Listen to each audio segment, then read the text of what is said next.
প্রিয় দর্শক, আপনাদের সবাইকে স্বাগত জানাচ্ছি। আমি এস এম আকাশ। দেখছেন দীপ্ত টিভির নির্বাচনী বিশেষ আয়োজন বিআরবি কেবলস নিবেদিত জনপ্রত্যাশা, পাওয়ার্ড বাই বিআরবি হসপিটালস। আপনারা জানেন নির্বাচন হয়ে গেল, বহুল প্রত্যাশিত নির্বাচন হয়ে গেল, এবং আমরা এখন জানি যে কারা সরকার গঠন করতে যাচ্ছে এবং বিরোধী দলে কারা বসতে যাচ্ছেন। নির্বাচন ফলাফল নিয়ে আমরা বিশ্লেষণ করব, একই সাথে যে জনপ্রত্যাশা জন্ম দিয়েছে সেটা নিয়ে আলোচনা করব। আমাদের এই জন্য আমাদের স্টুডিওতে আমরা 4 জন বিশ্লেষককে আমন্ত্রণ জানিয়েছি।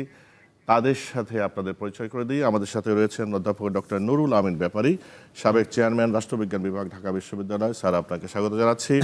আমাদের সাথে রয়েছেন রাজনীতিবিদ ও সাবেক সংসদ সদস্য নীলোফর চৌধুরী মনি, আপনাকে স্বাগত জানাই। ধন্যবাদ। আছেন খায়রুল আনোয়ার, জ্যেষ্ঠ সাংবাদিক ও রাজনৈতিক বিশ্লেষক, আপনাকেও স্বাগত। এবং আমাদের সাথে আছেন মেজর অবসরপ্রাপ্ত ডেলাইস খান, রাজনীতিবিদ ও জনতা দলের মুখ্য সমন্বয়ক ও মুখপাত্র, আপনাকেও স্বাগত জানাই। অধ্যাপক নুরুল আমিন ব্যাপারী, শুরুতে আপনার কাছে আসি। কেমন ফল হলো, কিভাবে বিশ্লেষণ করবেন? আমার দৃষ্টিতে এবং আমার যেহেতু বিশ্লেষণ করতে বললেন, তাতে আমার মনে হয় খুব সুন্দর হয়েছে রেজাল্ট। যেটি আমি যে বিশ্লেষণ করেছিলাম নির্বাচনের আগে, প্রায় তার কাছাকাছি হয়েছে। তার কারণ ছিল, আগে নির্বাচনগুলোতে বাংলাদেশে বড় দুটো রাজনৈতিক দল সাধারণত প্রতিযোগিতা করত, সেটা হচ্ছে আওয়ামী লীগ, আরেকটি হচ্ছে বিএনপি। এবার যেহেতু আওয়ামী লীগ নেই, সেহেতু জামাত ইসলাম কিন্তু অপোজিশন পার্টির ভূমিকায় এসেছে নির্বাচনের মাধ্যমে, এবং এটা আশারই কথা ছিল। কারণ আগেও দেখা গিয়েছে বিএনপি আওয়ামী লীগের পরে জাতীয় পার্টি একটি ভালো শক্তি ছিল, 3য় স্থানে থাকতো, কিন্তু বিভিন্ন কারণে জাতীয় পার্টিটি সে আগের অবস্থায় নেই। ফলশ্রুতিতে সব দিক থেকে ধারণা করা হচ্ছিল, এবং আমি বলবো বিশেষ করে মিডিয়াগুলোও কিন্তু এরকম ধারণা করেছিল যে জামাত ইসলাম খুব ভালো করবে। তবে অতিরঞ্জিত কিছু হয়েছিল, সেটি হয়েছিল যে জামাত ইসলাম রাষ্ট্রীয় ক্ষমতায় আসবে। রাষ্ট্রীয় ক্ষমতায় সবাই যেহেতু বলে, আমি বলি, কিন্তু আমার মনে হয় এটি রাষ্ট্রীয় দায়িত্বে আসবে বললে ভালো হয়, যেহেতু পার্লামেন্টারি ফর্ম অফ গভর্নমেন্ট প্রতিষ্ঠিত হতে যাচ্ছে। সেই ক্ষেত্রে কিন্তু অবাকই হয়েছিল অনেকে যে জামাত ইসলাম এককভাবে নির্বাচন করলে 3টি আসনে বেশি পায় না, বিএনপির সাথে ঐক্যবদ্ধ নির্বাচন করে খুব সম্ভবত সর্বোচ্চ 18টি আসন পেয়েছিল। তা সেই জামাত ইসলাম অপোজিশন হিসাবে বিএনপির সাথে আসবে, কিন্তু রাষ্ট্রীয় ক্ষমতায় যাওয়া এটি অসম্ভব ব্যাপার ছিল। তবে যে প্রশ্নটি আপনি করলেন, জামাত ইসলাম কিন্তু নির্বাচনে তাদের দৃষ্টিকোণ থেকে একটা ম্যাজিক দেখিয়েছে, ফলাফলের দিকে একটা ম্যাজিক দেখিয়েছে। সেটি হলো জামাত ইসলাম 68 সিট মনে হয়, আর তার জোট নিয়ে 77। তাই এটা কিন্তু তাদের দৃষ্টিতে ভালো রেজাল্ট করেছে, যারই ফলে দেখবেন বাংলাদেশের ইতিহাসে প্রথমবার নির্বাচনের পরে সাংবাদিকদের প্রশ্নে যারা ক্ষমতায় যাবে তারা এবং যারা অপোজিশনে থাকবে উভয় রাজনৈতিক দল কিন্তু বলছে নির্বাচনটি সুষ্ঠু হয়েছে, নিরপেক্ষ হয়েছে, ইনক্লুসিভ হয়েছে। This is the political good sign of politics. যে আপনার কাছে আবার আসবো আমরা, এই যে জামাতের যে এত বড় মানে উলম্ফন বা উত্থান কেন হলো, কী কী কারণ দেখা, সেগুলো নিয়ে আপনার কাছে আবার আসবো। নীলোফর চৌধুরী মনি, নির্বাচন আগে আমরা দেখেছি যে এমন পরিবেশ তৈরি হলো যে যেমন আমরা নিজেরা আলোচনা করছি কে ক্ষমতা আসছে বা জনগণ কাকে ভোট দেবে, জামাত কি এবার ক্ষমতায় চলে আসবে কিনা। জামাত তো এক সময় আপনাদের সহযোগী, জোটবদ্ধ ছিল, এবং তারা মানে মিত্র বলা যায়, তারা এখন অপোজিশনে যাচ্ছে। আপনাদের যে এখনকার যে ফলাফল, সেটা নিয়ে কতটা সন্তুষ্ট এবং কিভাবে দেখছেন এই জামাতের এই উত্থানকে? একই সাথে আপনি যেহেতু বিএনপির একজন নেত্রী, আপনাকে অভিনন্দন জানিয়ে প্রশ্নটা করে রাখলাম। ধন্যবাদ আপনাকে। যারা শুনছেন আমার শুভেচ্ছা, অভিনন্দন, এবং আমার সহ আলোচক বৃন্দদের শুভেচ্ছা। বিশেষ করে আমার স্যার আছে এখানে, যারা আমি সরাসরি ছাত্রী, ওনাকে শুভেচ্ছা।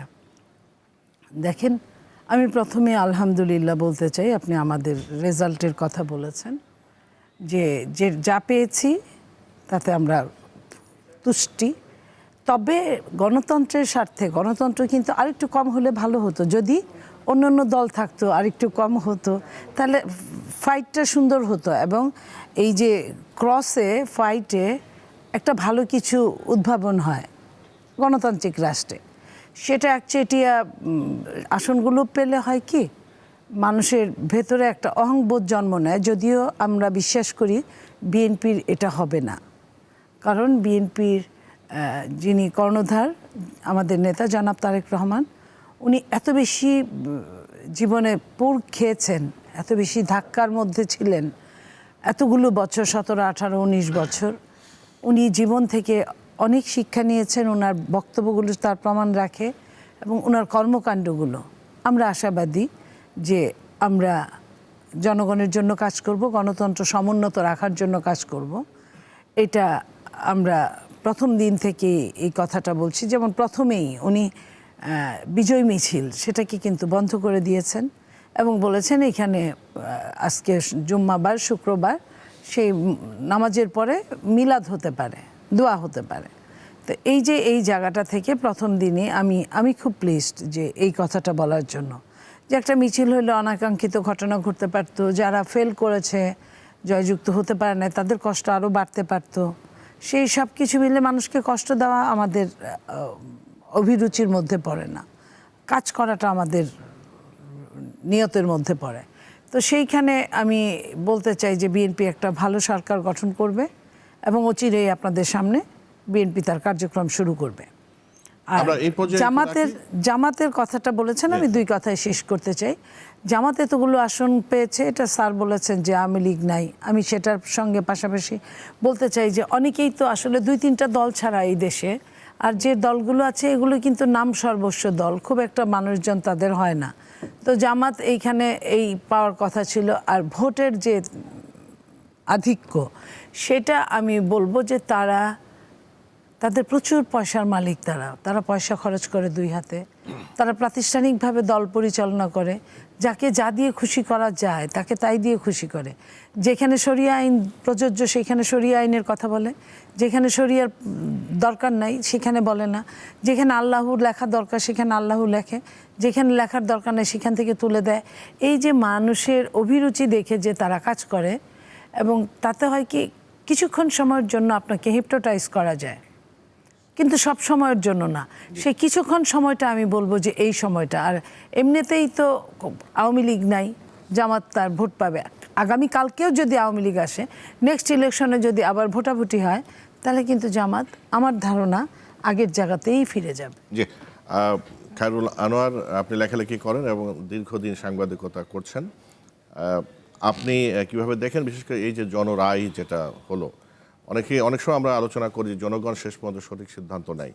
জনগণের এবার যে সিদ্ধান্ত দিল বা যে সিদ্ধান্ত আসলো একটা শান্তিপূর্ণ নির্বাচনের মাধ্যমে, সেটাকে কিভাবে ব্যাখ্যা করবেন? ধন্যবাদ।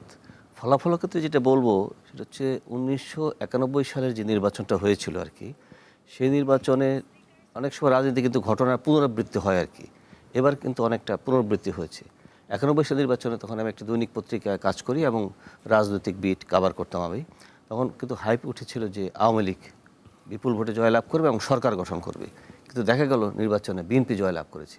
এবার জামাত এমনভাবে একটা পরিস্থিতি তৈরি হলো, সব কিছু মিলিয়ে যে জামাত বিপুলভাবে জয়ী হবে এবং সরকার গঠন করতে পারে, কিন্তু দেখা গেল না, সেটা হাইপ হিসেবে থেকে গেল, সেটা হয়নি। হ্যাঁ, তারা অনেক ভালো করেছে। জামাতে ইসলামের 85 বছরের ইতিহাসে এই অঞ্চলে জামাত কখনোই এত আসন পায়নি। হ্যাঁ, তারা আপনি জানেন যে 91 সালে 18টি সর্বোচ্চ আসন পেয়েছিল এর আগে, তারপরে 3টি এর পরের নির্বাচনে, এবং সর্বশেষ বিএনপির সাথে 2001 সালে যে জোট করেছিল তারা এককভাবে পেয়েছিল 17টি আসন, এবার সেখানে 68টি আসন। এটা অবশ্যই তাদের জন্য একটা বড়, কিন্তু তারা তো সরকার গঠনের জন্য তাদের মানে প্রচারণা সব কিছুতে সেভাবে তারা মানে প্রস্তুতি নিচ্ছিল এবং সে প্রচারটা ছিল, সেটা হয়নি। আর বিএনপির ক্ষেত্রে যেটা হচ্ছে যে বিএনপি তো একটা বড় বৃহৎ রাজনৈতিক দল এবং জনপ্রিয় রাজনৈতিক দল। আপনার 91 সালে সরকার গঠন করেছে এবং 1996 সালে বাংলাদেশের ইতিহাসে এ পর্যন্ত সর্ববৃহৎ বিরোধী দল। পরের নির্বাচনে তারা 116টা আসন পেয়েছিল, কিন্তু যা আজ পর্যন্ত তার কেউ কিন্তু পায়নি। আর তারপরেও আপনি দেখেন 2001 সালে তারা এককভাবে পেয়েছিল 193 আসন, এবার কিন্তু সেটাকে অতিক্রম করে গেছে। তো নীলুফার মনি যেটা বললেন আমি তার সাথে একমত যে আপনার এই যে ভূমিধস জয়লাভ যেটা আসলে একটা কথা আছে যে বড় প্রেম শুধু কাছে টানা দূরেও ঠেলিয়া দেয়। তো এই যে প্রত্যাশার কথা যেটা বলছেন যে ভূমিধস জয়ের পাশাপাশি কিন্তু পাহাড় সমান যে প্রত্যাশা তৈরি করা হয়েছে দলের পক্ষ থেকে, এখন সেটা দেখার বিষয় যে কতটুকু করতে পারে। কিন্তু আমি মনে করি যে নির্বাচনটা শান্তিপূর্ণ হয়েছে এবং ফলাফল কিন্তু একটা পর্যায়ে, বিশেষ করে আমার মনে হয় যে ফলাফলটা কিন্তু শেষের 3-4 দিনের ভিতরে ফলাফল অনেকটা কিন্তু ঘুরিয়ে দিচ্ছে। বিশেষ করে এক্ষেত্রে মহিলাদের ভোট একটা বড় ভূমিকা রেখেছে, কিন্তু নাহলে হয়তো জামাত আরও আসন পেতে পারত। কিন্তু জামাতের কিছু বক্তব্য, তাদের প্রচারণা শেষের দিক দিয়ে যেটা হয়েছে, বিশেষ করে আপনার তাদের যে আমির, সে উনি যে আল জাজিরার সাথে যে সাক্ষাৎকার দিয়েছেন, এটা কিন্তু অনেক নেতিবাচক প্রভাব ফেলেছে। শিক্ষিত মধ্যবিত্ত এবং নিম্নবিত্ত মহিলাদের ভিতরে এটা ব্যাপক নেতিবাচক প্রতিক্রিয়া সৃষ্টি করে, যার জন্য তাদের আসন সংখ্যা কমেছে বলে আমি মনে করি। জি, ডেলিস খান, আপনি রাজনীতি দলে অংশগ্রহণ করার আগে বা রাজনৈতিক দল গঠন করার আগেও বিশ্লেষক হিসেবে আমাদের সাথে পরিচিত ছিলেন, বিশ্লেষণ করতেন। তো আপনারা এবার রাজনৈতিক দল হিসেবে অংশগ্রহণও করেছিলেন, মাঠের পরিবেশ কেমন দেখেছেন? একই সাথে যে জনগণ যে রায় দিল, বিশেষ করে যে আমরা যখন দেখি যে বিশ্বজুড়ে উগ্র মানে ডানপন্থীদের যে উত্থান, সেখানে যে রায় জনগণ দিয়েছে, সে আমাদের বাংলাদেশ যে সিরিয়া, ইরাক বা লিবিয়ার মতো হয়ে যায়নি, সেটাকে আপনি কিভাবে ব্যাখ্যা করবেন? ধন্যবাদ আকাশ ভাই, আপনাকে ধন্যবাদ। বিজ্ঞ সহ আলোচক যারা আছেন তাদেরকে ধন্যবাদ এবং আমাদের অনুষ্ঠানের যারা দর্শক আছেন তাদেরকে ধন্যবাদ জানিয়ে বলছি। এবারের ইলেকশনটা রাজনৈতিক বিশ্লেষক হিসেবে আমার কাছে অনেকটা প্রেডিক্টেবল মনে হয়েছে এবং আমি টু বি ভেরি ফ্র্যাঙ্ক যে আমার প্রেডিকশন যা যা ছিল তার সাথে আলহামদুলিল্লাহ 100% আমি মিল খুঁজে পেয়েছি। যেমন প্রথমত ইন্টারিম তার কথা রেখেছে। ইন্টারিমের যে একটা শর্ত ছিল যে বিচার সংস্কার তার সাথে নির্বাচন সফল, সো ইন্টারিম ইজ হ্যাপি। এবার আসি হচ্ছে ইলেকশন কমিশনের ব্যাপারে। ইলেকশন কমিশনকে ক্রেডিট দিতেই হবে যে এত দুর্বলতা থাকা সত্ত্বেও তারা ইলেকশনটা কন্ডাক্ট করেছে প্রপারলি। আর্মি একটা ইমেজ রিবিল্ড এবং রিপেয়ার ফেজের ভেতর দিয়ে যাচ্ছে, specially younger generation of military officers এবং সোলজার্স যারা আছে, তাদের ভিতরে একটা আকুতি ছিল যে তারা একটা ভালো নির্বাচন উপহার দিতে চায় এবং এবারের ইলেকশনে সম্ভবত মানে আমি সিনিয়র যারা আছে তাদের সাথে কথা বলছি, এত মানে ফ্রি অ্যান্ড ফেয়ারভাবে ভোট কেন্দ্রে যাওয়া আসা এবং ইলেকশনটা হওয়া এর আগে কখনো হয় নাই বলে তারা আমাদেরকে জানিয়েছে এবং আমি নিজেও ফিল করেছি। Coming to the political parties expectation, BNP predicted result করেছে, যেখানে মানে পলিটিক্যাল ল্যান্ডস্কেপ যেখানে আওয়ামী লীগ নাই, সেখানে বিএনপি যে এরকম একটা বিগ স্পেস ক্রিয়েট করবে, এটা আসলে এটা বোঝার জন্য খুব বেশি রকেট সায়েন্টিস্ট হওয়ার দরকার নেই। কিছু আপস অ্যান্ড ডাউনস ছিল। বিএনপির এগেনস্টে ধরেন পলিটিক্যাল রেটরিক ক্যাম্পেইন তো চলছে, যে চাঁদাবাজি, তারপর অনেক কিছু যেটা আছে, যার যেমন প্র্যাকটিক্যালি আমাকে যদি জিজ্ঞেস করেন, আমার কাছ থেকে চাঁদা চায় নাই, সুতরাং আমি কাউকে বলতে পারতেছিলাম না যে না এটা চাঁদাবাজি। বাট এই রেটরিকটা তাদের উপরে চাপায় দেওয়া হয়েছে। একই রকমভাবে জামায়াতের উপরে যেরকম চাপায় দেওয়া হয়েছিল যে জান্নাতের টিকিট বিক্রি করতেছে তারা বারবার বলছে যে এই কথাটা তারা বলে নাই, বাট এটা কিন্তু ছিল তাদের উপরে। But then result point of view থেকে আপনি দেখেন BNP should be happy because they have got almost landslide victory এই জায়গায়। আমি আপনার সাথে একমত যে অনেক সময় এটা কাউন্টার প্রোডাক্টিভ হয়, বাট এটা পরে আলোচনায় আসবো। এবার আসি জামায়াতের প্রসঙ্গে। জামায়াত যে ল্যান্ড ক্যাপচার করেছে, তারা মানে 80 ইয়ার্সে অথবা 85 ইয়ার্সে তাদের যে ট্রেন্ড, সেখান থেকে 3 টাইমস বেশি সিট পেয়েছে এবার। এবং সত্যিকার অর্থে আমি যদি বলি, জামায়াত কিন্তু এবার কোনো ফালতু কথা বলে এই সিটগুলো পায় নাই। তাদের সলিড হোমওয়ার্ক ছিল এবং তারা যতটুকু গেইন করেছে, এইটা আসলে এই স্বল্প সময়ের ভিতরে হঠাৎ করে মানে যখন ইলেকশনের জন্য যে টাইমটা তারা পেয়েছে, এই টাইমে এর চেয়ে বেশি তাদের কাছ থেকে লজিক্যালি আশা করার সম্ভাবনাও নাই। মানে আপনি 3 গুণের বেশি আর কত আশা করেন হঠাৎ করে এই ইলেকশনে? কেউ ভেবেছিল যে এবার তারা সরকার গঠন করবে, তারা ডিজিটালি এরকম একটা হাইপ ক্রিয়েট করেছিল। বাট আপনি যদি বাস্তব ভিত্তিক জরিপ এবং অন্যান্য মানে যারা মুরব্বী আছে তাদের যদি কথাগুলো শুনতেন, লজিকগুলো শুনতেন, তাহলে আপনি বুঝতেন যে এটা আসলে আনএক্সপেক্টেড ছিল। রেদার জামায়াত যে একটা ভালো বিরোধী দল হতে যাচ্ছে, এটা মোটামুটি সবাই জানতো। ইভেন মিস্টার তারেক রহমানও কিন্তু বলেছিলেন যে maybe they are going to be a good opposition in terms of time. আপনি যদি এনসিপি সহ আমাদের মতো ছোট ছোট দল যারা আছে তাদের কথা বলেন, আমাদেরও কিন্তু গেইন আছে। গেইন কি?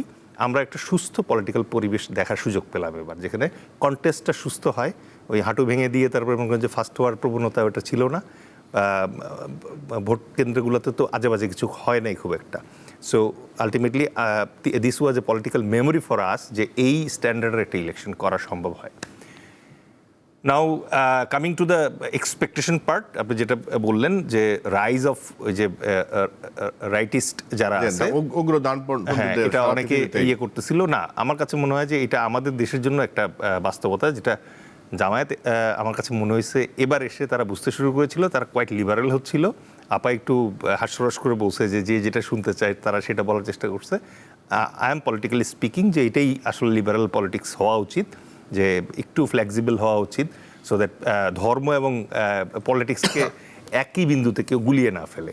সো আমার কাছে মনে হয় যে this election should be, doctor Mohammad Yunus should get some credit. আসলেই একটা চমৎকার ইলেকশন। যে আপনার কাছে আসি, আপনি রাষ্ট্রবিজ্ঞান হিসাবে আমাকে সংক্ষেপে একটু বলবেন যে বিএনপি জিতেছে বা আওয়ামী লীগে নাই, এই সময় বিএনপি জিতবে এটা প্রত্যাশা ছিল, যদিও লাস্টের দিকে একটা অনেক হাইপ তোলা হলো যে জামাতও ক্ষমতায় চলে আসতে পারে। কিন্তু আমি যেটা আপনাদের সাথে বলছিলাম যে সরকার গঠন করতে যাচ্ছে বিএনপি, কিন্তু জামাত হেরেছে এটা বলা যাবে না, জামাতও জিতেছে। মানে এমন মানে উত্থান, সেই কি বলে 18টা পেয়েছিল, সেখান থেকে যদি 77 হয় জোট ভিত্তিক, সেটা তো অনেক। জামাতের এই উত্থানকে কি কি ফ্যাক্টর কাজ করেছে জামাতকে মানুষ ভোট দিল? আপনাকে আমি এই উত্তর দিতে গিয়ে আরেকটু উদাহরণ টানবো। এটি হয় যখন বিশেষ করে কাঙ্ক্ষিত একটি দল থেকে জনগণ যখন তার কাঙ্ক্ষিত দাবিগুলো পূরণ না করতে পারে, যে বিষয়গুলো যখন না পায়, তখন হতাশ হয়ে যায়। এবং এই হতাশাকে কেন্দ্র করে অনেক সময় এই ডানপন্থী রাজনৈতিক দলগুলো এমন কর্মসূচি প্রদান করে যে কীভাবে তাদের ভোটগুলি নেওয়া যায়, ওই দিকে লক্ষ্য রেখে কর্মসূচি প্রদান করে। আমি আপনাকে যদি এর সাথে আমি তুলনা করি, তাহলে আমি দেখতে পাবো ভারতে যারা রাষ্ট্রীয় ক্ষমতায় এখন আছেন, বিজেপি, তা ওই দলটিও কিন্তু 2টো আসন পেয়েছিল প্রথম নির্বাচনে। পরবর্তী পর্যায়ে দেখা গেল ওই দলটি কিন্তু রাষ্ট্রীয় ক্ষমতাস্থ, ভারতের মতো বিশাল একটি রাষ্ট্রে কি করেছিল তারা ওই যে বিশেষ করে হিন্দুদের যেই আবেগটা, অর্থাৎ ধর্মীয় আবেগ, এবং তাদের যেই মুসলমানরা অত্যাচার করেছে শোষণের সময়, এই বিষয়গুলো কিন্তু হঠাৎ করে নিয়ে এসে আমরা জানি সবাই বাবরি মসজিদকে সামনে এনে যে অঘটন করলো, এটি কিন্তু আধুনিক যুগে সাধারণত গ্রহণযোগ্য হয় না। কিন্তু তিনি কি করেছেন, মোদিকে আমি বলবো, কারণ এটা মোদি বিশেষ করে গুজরাট থেকে শুরু করে পরে বাবরি মসজিদ এখানে এনেছে, অর্থাৎ হিন্দুদের সমস্ত হিন্দু ভোটগুলিকে একত্রিত করার জন্য। আমরা রাষ্ট্রবিজ্ঞানে সাধারণত পড়িয়ে থাকি, পলিটিক্যাল রিক্রুটমেন্টটা সাধারণত হয় পলিটিক্যাল সোশিয়ালাইজেশনের মাধ্যমে, এবং এটাকে পুরোপুরি গ্রিভেন্সেসগুলিকে আর্টিকুলেট করতে হয়, আর্টিকুলেট করার পরে থ্রো করতে হয়, এবং তারপরেই কিন্তু ভোটাররা ওইটাকে ক্যাপচার করে। সেই ক্ষেত্রে দেখেন এসে পড়লো সহজভাবে। আর এবার কিন্তু আমরা দেখব বিশেষ করে আওয়ামী লীগের 15টি বছর এত অত্যাচারিত ছিল মানুষ, এত নির্যাতিত নিপীড়িত হয়েছিল, সেইখানে বিএনপির কন্ট্রিবিউশন কিন্তু আমি বলবো সবচেয়ে বেশি। কারণ বিএনপি 15টা বছর নীলোফার মনিও এখানে আছে, ও অত্যাচারিত হয়েছে। তো সেখানে দেখবেন বেশি কিন্তু হয়েছে, গুম খুন হত্যা সব দেখবেন বিএনপির উপরে। ইভেন কি 24-এর অভ্যুত্থানের সময় কিন্তু বিএনপির কর্মীরা বেশি মৃত্যুবরণ করেছে। জামাতকে এত ভোট দিল, আমি আসতেছি সেখানে। জামাতের নেগেটিভ রোল ছিল বিশেষ করে রাজনীতিতে 71 সালে, সেখানে কিন্তু একটা পজিটিভ রোল করে ফেললে এবার 24-এর অভ্যুত্থানে জামাত ইসলাম। এই যে 24-এর অভ্যুত্থানে কাজগুলো কি করলো, এতগুলো বেশি নির্যাতিত হলো কে, বিএনপি, কিন্তু আন্দোলনের যে ফ্রুটটা এটি কিন্তু জাস্ট ক্যাশ করে ফেললো জামাত ইসলাম। কারণ জামাত ইসলামকে মনে করলো এই আন্দোলনের একটি অগ্রপথিক। এবং একটু লক্ষ্য করবেন তার যে সংগঠনগুলি, ছাত্র শিবির, তার কর্মীরা, নেতারাই কিন্তু কি যেন এটাকে বলা হয় আপনার 158 জন সমন্বয়ক ছিল, সমন্বয়কের মধ্যে ছিল। অর্থাৎ এগুলি কিন্তু ইয়াং যে ভোটার, এই ভোটারদের সাধারণত ক্যাচ করতে পেরেছে, এটা সত্যি কথা। তার প্রমাণ হচ্ছে ডাকসু নির্বাচন দেখেন, আপনার চট্টগ্রাম দেখেন, রাজশাহী দেখেন, তারপরে আপনি জগন্নাথ দেখেন, সমস্ত ক্ষেত্রে এটা একটা ইম্প্যাক্ট পড়ে। আমি কিন্তু বিএনপির পার্টি অফিসে একটা আলোচনায় বলেছিলাম আজ থেকে 8-9 মাস আগে, মির্জা ফখরুল ইসলাম আলমগীর সাহেব সেখানে ছিলেন, নজরুল ইসলাম খান সাহেব ছিলেন, আরও 2-3 স্ট্যান্ডিং কমিটির মেম্বার ছিলেন, যে জিয়াউর রহমান যেটা করেছে, জিয়াউর রহমান কিন্তু ইয়াং ভোটার, তার প্রথম যে ভোটার, এদের প্রতি গুরুত্ব আরোপ দিয়েছে এবং তিনি কীভাবে এটাকে ক্যাশ করা যায়, রিক্রুট করা যায় তাদের, এটা কিন্তু তিনি লক্ষ্য করেছেন অগ্রসর। এটা আমার মনে হয় বিএনপির মধ্যে এই দিকে বিএনপি লক্ষ্য করতে পারে, হয়তো বা আন্দোলনের জন্য বা সুযোগ সুবিধা পায়নি, কিন্তু ওইটা কিন্তু জামাত ইসলাম তার ছাত্র সংগঠনগুলো ছাত্রলীগের সাথে মিশে জাস্ট তাদের পলিটিক্যাল যে অ্যাক্টিভিটিসগুলো এটা পরিচালিত করেছে এবং তারা শেষের ফসলটা, লাস্ট যে ফসলটাকে ওটা ক্যাশ করেছে। ক্যাশ করার জন্যই এটা হয়েছে। আমি বিএনপির, তার নাম বলবো না, আমি তাকে লাইকও করি খুব, কিন্তু আন্দোলনের সময় একটি সেন্টেন্স খুব বোকামি করে বলে ফেলছিলেন।